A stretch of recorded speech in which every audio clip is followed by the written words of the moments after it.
Sahan ang pangalan. Maybe sinabi din ni Jose Castro na baseless. Ito na naman. Baseless. At nonsense daw yung sinabi mo na ano daw. Ang Marcos daw nag-aid doon sa ICC. Ulitin ko ha.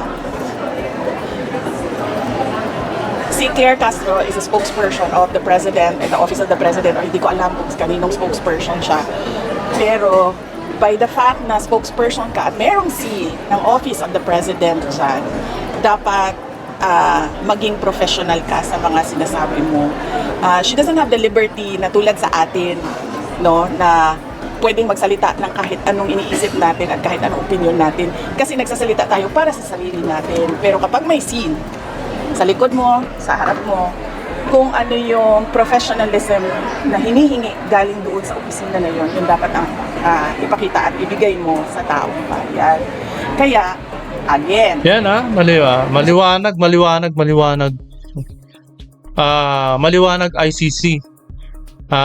Ay Claire Castro maliwanag. Impactang Claire Castro, maliwanag. Na ikaw ay isang spokesperson at ikaw ang tagabalita at ikaw ang tagasalita kung ano yung sinasabi sa Malacanang. At ikaw rin ang tagahatid ng mga bawat nangyayari kung anong gustong sabihin ng Malacanang. Hindi yung atakdo ang dating, di ba? O tapos, bakit ikaw na lang tanong na lang?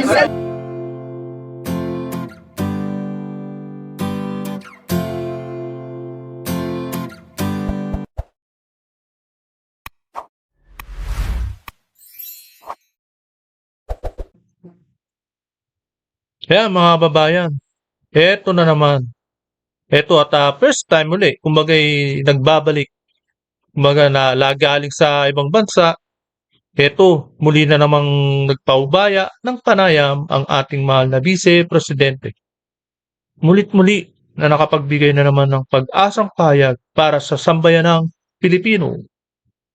Kaya't mga kababayan, magpakatatag lang tayo sa kinakaharap ng ating bansa na kahit marami tayong buhayang politiko kagaya ng Kongreso at mga ilan-ilan sa Senado na alam naman nating karamihan ay trapo. Diba? Kilala naman natin kung sino-sino yung mga yun. Hindi nila iniisip yun at wala sa bokabularyo nila. Busy, di ba? Busy-busyhan o talagang tinatawag nating diversion tactic ng Malacanang. Diversion para malihis at makalimutan na yung issue sa flood control. At ito ang nagiging issue, ang haba nito, impeachment. Siyempre, mahaba-habang matatabunan ng impeachment ang flood control. Na sana naman ay hindi natin makalimutan ang issue sa flood control. Mahaba-habang matatabunan ng impeachment Di ba? Kaya hindi nila inisip yun. Nawala sa bokabularyo nila talaga yun. Na impeachment trial, na dyan sila naglalaway. At takam na takam sa impeachment trial na yan. Imagine, mahigit 25 million isang araw, di ba? Ang laki na nagagastos. Gagastos talaga tayo dito ng bilyon. Nagaling sa kaba ng bayan, galing sa tax ng taong bayan. Ang ibabayad sa mga pondo o magagastos sa impeachment trial. Yan, di ba? Naku sana. Tingnan nga. Etong bansa natin nakaranas na naman pala ng lindol. Nang balita ay lumindol talaga. Naku sana mahina lang ang lindol, di ba? Sa bagay, wala pa naman tayong nababalita pang iba. By the way, etong video na nagpakita na ang Vice President at nagpaubaya ng interview.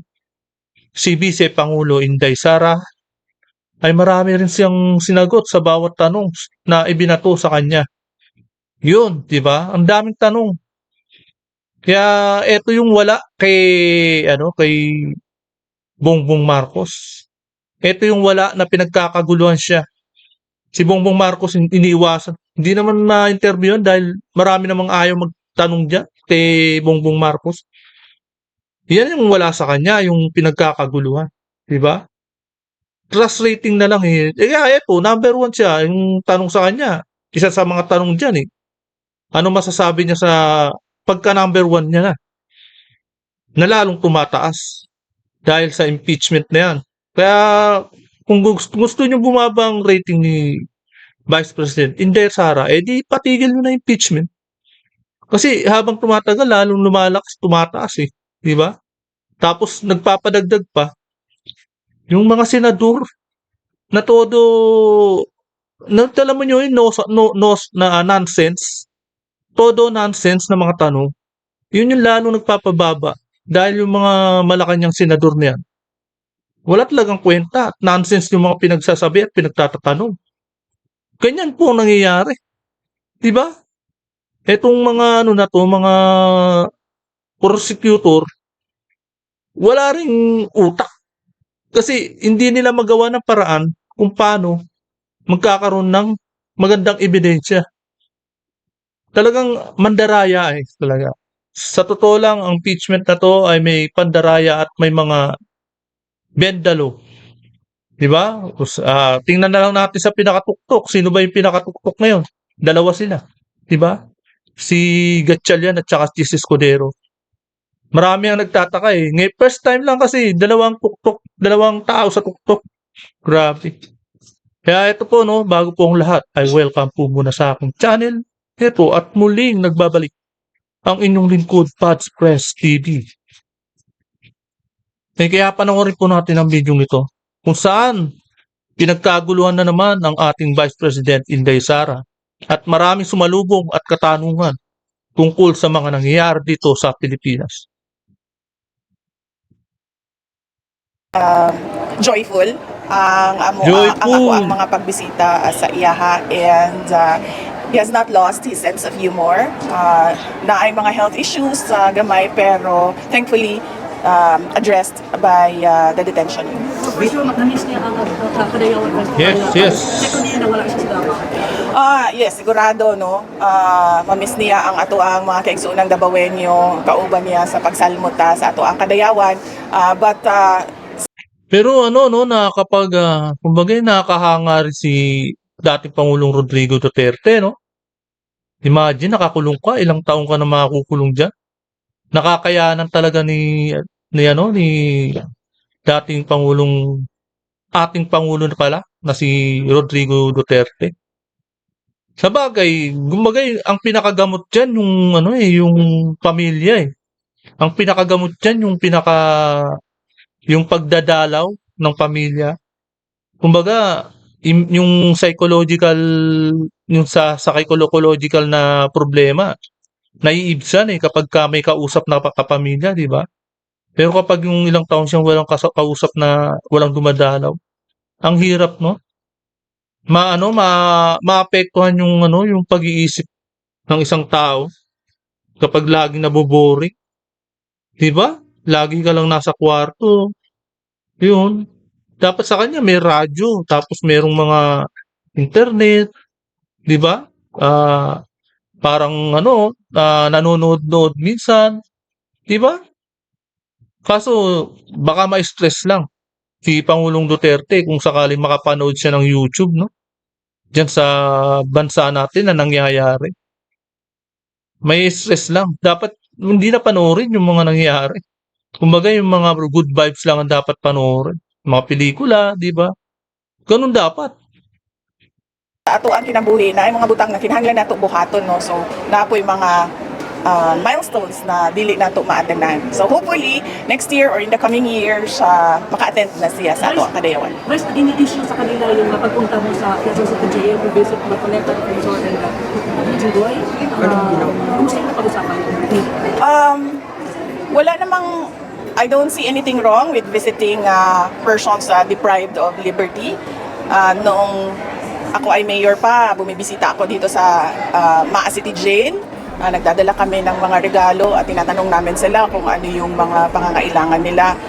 Sa amin, sa Office of the Vice Mayor, sa amin, sa Office of the Vice President, meron kaming mga Thanksgiving na ginawa namin sa loob ng mga jails tulad noong pagbisita namin sa Bacolod City. So wala ako nakikitang masama sa pagbisita sa mga tao tulad ni PRD at iba pang mga nasa loob ng detention na wala akong nakikita na masama sa pagbisita kay Arnie Teves, kay Pastor Kibuloy, as I said, President Duterte, Oo naman wala namang mga kasalanan Rodante yung mga. Marcoleta, Senator Jinggoy Estrada. O, di ba? Wala mga kasalanan yung mga yan. Ibig sabihin, biktima ng pamumulitika. Yung mga yan. Kasi, biktima ng pamumulitika na ang nakasalalay dito ay trilyon na pera. Kasi kapag ka yan mga yan, may hawak ng mga ebidensya. Kaya yan yung mga kinukulo. Diba? And Mike Defensor, kasi kilala ko naman sila. Yan, si Mike Defensor. I Talagang think kaibigan ko sila. lumaban Hindi talaga. ko alam kung kaibigan nila ako, pero sa tingin ko naman Kaibigan, kaibigan ko syempre. sila. And Kakampi, dapat tayo kaibigan. magpakita ng empathy sa mga tao Oo. and sympathy sa mga tao na deprived of. Iyan kasi ang nagustuhan ng tao kay Vice President Inday Sara. Talaga maaalalahanin sa mga bawat taong merong problemang hinaharap. Kagaya ng mga senadors, mga politikong nakukulong ngayon na nakakaranas ng pamumulitika at pag-harassment ng gobyernong ito. Diba? Ngayon, mayan na maganda. At talagang inaano niya, pinagkakahalagahan niya. Diba? Dumadalaw eh. Liberty. Kasi I can only imagine yung hindi yung physical na prison, but yung hindi ka na malaya na magawa kung ano yung mga normal at ordinaryong ginagawa mo sa buhay. So, let's give sympathy and empathy sa mga PDLs. Ano yung napag-usapan niyo, VP? Pinayuhan niyo pa sila. Wala ko ginuo ko ako pa'y mo payo kay Senator. Rodante. Pero ang sinabi ko lang sa Hindi kanila pinayo. doon ay kung ano yung para sa bayan, yun ang gawin ninyo. Yun ang message ko Tama sa kanila lang. sa loob. Sabi ko, Diba? makatatag at kung ano yung para Okay sa bayan, lang. yun ang gawin ninyo. VP, may statement sa Secretary Gibo na mag-resign na lang daw yung mga nagtatanggol sa China with regards to West Sino Philippine naman? Sea. Ano yung reaction mo? Yung mga government officials. Sino kaya nagsalita? Nagsalita na nun. Kung sino rin nagtatanggol sa China. Sino ba namang Pilipino magtatanggol sa China? Diba? Binubuli nga tayo. Sino magtatanggol? Sino doon? Talagang diversional tactic lang ang ginagawa nila. Tungkol dyan sa mga bagay-bagay niya. Gumagawa lang ng issue.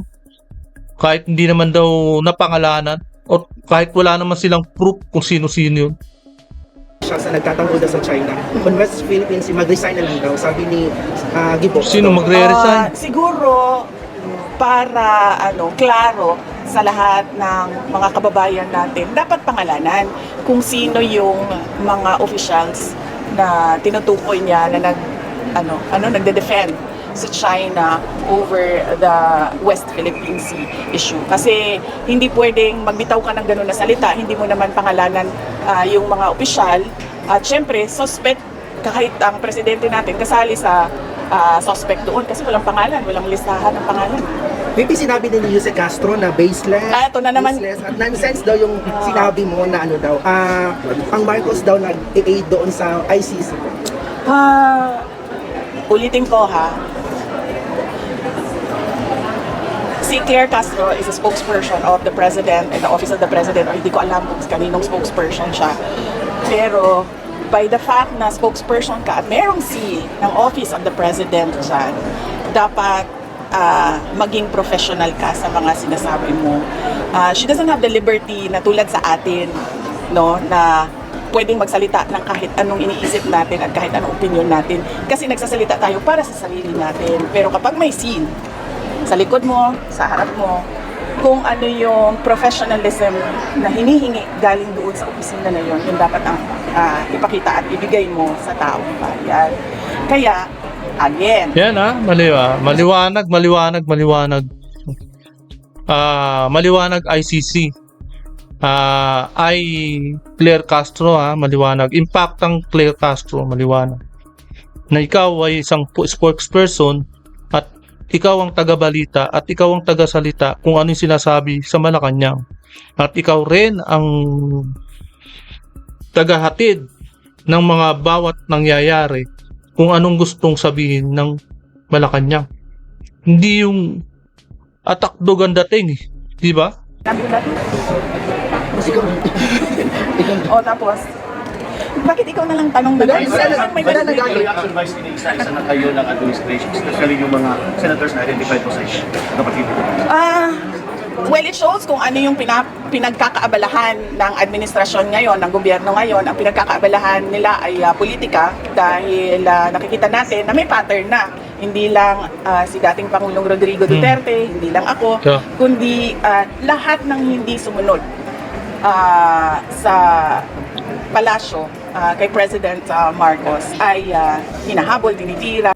Hindi naman, ang ibig sabihin, yung mga hindi sumusunod ay hindi tumanggap at hindi ayaw tumanggap ng mga mali-maleta. Yung sumusunod sa kanila, ayun, mga bayad yun eh. Binigyan niya ng mga mali-maleta na alaman ay mga bilyon-bilyon at trilyon. Kaya nga nawawalan tayo ng trilyon. Di ba? Pinakasuhan, hinaharas, tinitrete. Yung reaction mo dito sa pagbisita ni President Marcos sa kanina, yung usually ng balik day ang Pangulong Duterte po. People's Bill. People's Bill. Yes, I know kasi project namin yan ng Mayor Amuluban. So ayoko mag-comment sa kanyang pagbisita. Siguro ang mas maganda ay ipa-comment natin yung mga tao na binisita niya dahil wala naman ako doon nung bumisita siya. So mas maganda, tanungin natin yung mga tao na nandun kung ano yung komento nila, ano yung opinion nila sa pagbisita na ni BBM doon. This Para number one ka pa rin sinasabi sa na mga survey. pagpagulo. Number one ka pa rin sa mga survey, presidential survey. Nakailang Kasi, tanong ka na. number one ka sa survey. Pangpagulo ng Okay naman. Basta yung mga magagandang tanong, ibato nyo. Huwag yung, yung hindi makatotohanang tanong na imposibleng mas masagot ni Vice President Inday Sara. Okay lang yun. Kahit paulit-ulit pa, di ba? Kahit ikaw lang nagtatanong, okay lang. yung reported arrest ni Senator Bato de la Malolo, short dramas and reels. Yun. Opya, saglit lang ha. Nawala tayo. Okay? Tao na nakaupo doon sa, ano man tawag dyan, stage or rostrum or elevated platform. Hindi na kailangan guluhin ang impeachment dahil magulo na siya sa bending the law. Are you happy with the performance? No, di ba? Yan yung sinasabi Of ko. course, yes. Oo. Nagpapasalamat lang talaga ako dahil merong mga abogado na tinanggap ang aking kaso at they are diligent and passionate enough to defend it. Kasi na lang, number one ka sa survey ka. Naamoy pangunta na lain. Ay, BP, Vice nga. Oo, Katong ingon ni Marcos nga, tutukan daw ang baha din sa Davao City. Oo, dapat tutukan ng gobyerno ang baha sa lahat ng lugar ng Pilipinas. Hindi lang sa Davao City kasi meron ding baha sa Ilocos, meron ding baha sa Pampanga, sa Bulacan. Lahat ng mga low-lying area sa panahon ng malakas na pag-ulan at bagyo ay kailangan tutukan dahil delikado na merong mamatay dahil sa mga pagbaha. So, hindi lang Davao City, dapat buong bansa. Dahil ang Pangulo naman ay Pangulo ng buong bansa. Reaction mo dito sa Ana Dos Geraldo as mayor sa Davao City. Everyone, of course, no, in a democratic country, lahat ay allowed at welcome na mag-file ng kanilang certificate of candidacy at tumakbo sa election. Last na po, last question. Otherwise, any comment about sa campaign ni President Donald Trump to cover on ICC and possibly na ma-release po si FBR? Hindi ko lang alam kung it will come to the release. Okay, bigyan ko muna ng context ha. Hindi, sana magsara na yung ICC para siguradong mangyari dapat niya. Di ba? Kaya ito si Trump, dapat isa-isayin niya ng pagtatanggalan ng mga account, yung mga taga-ICC, para mawala na ng pondo. Di ba? At magsara na, tuluyang magsara.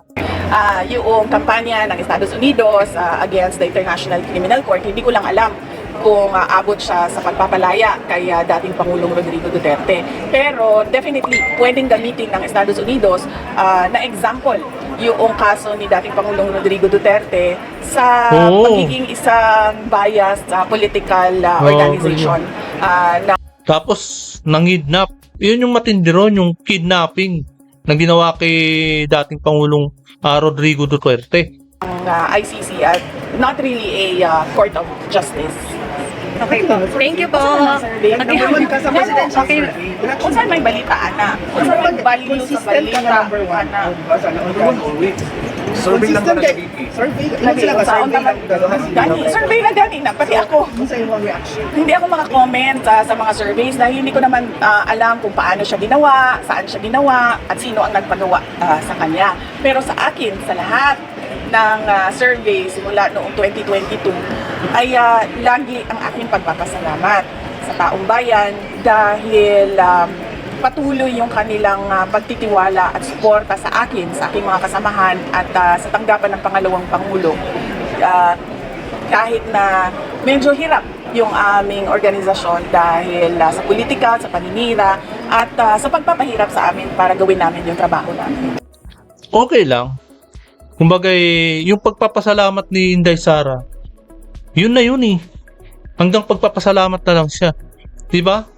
Ang malinaw na malinaw sa atin lahat, ginawa ang survey na hindi bayad. Kumbaga, hindi binayaran ni Inday Sara. 'Di ba? Yun ang maliwanag. Hindi kagaya sa gobyerno. Kaya it's always a message of gratitude every time survey comes out, whether or not number one ako. Thank you. Okay po. Thank you po. Tapos na pangalan mo, pangalan mo. Ready na daw, ready na daw sa FBI yung criminal case because yung director natin sa Oh yes, nadunggan na mo na nga dunay giandam na mga pag-file og kaso and dili naman siguro nakatingaladan sa nakita nato no sa mga kadaghan-daghan na gi-file nila og kaso sa as I said mga tao nga dili musunod kay BBM og nag-andam na po ang mga abogado pag-abot sa panahon na doon na kaso nga bagong kaso nga i-file. Thank you po. Make sure ako na kuha kay para di mo magkagugot. Okay na na, kuha ka na. Ito ang Yan, girlfriend ko. grabe, no? Kakastart lang. Ayan, tapos na po at napakinggan po natin ang pahayag at ang interview na sinagot isa-isa ni Vice President Inday Sara na talaga namang ayan ang meron siya. Kaya tinitingala at hinahangaan at higit sa lahat nagna-number 1 sa survey. Trust rating, di ba? Ang Malacanang walang ganyan eh. Pasadsad ang trust rating ng Pangulo natin ngayon. Si Bongbong Marcos. Di ba? Kaya wala siyang masabi. Kaya pasasalamat na lang ang ginawa niya sa mga taong nagtitiwala sa kanya. At etong mga survey na to, pasalamat na lang siya. Nagpapasalamat na lang. Hanggang doon na lamang po. Kasi hindi bayad. Maliwanag o, hindi bayad ha. Kaya dito no, hanggang dito na lamang po. At kung hindi ka pa nakakapag-subscribe, please subscribe my channel para lagi kang updated sa bawat upload ko. Maraming salamat po.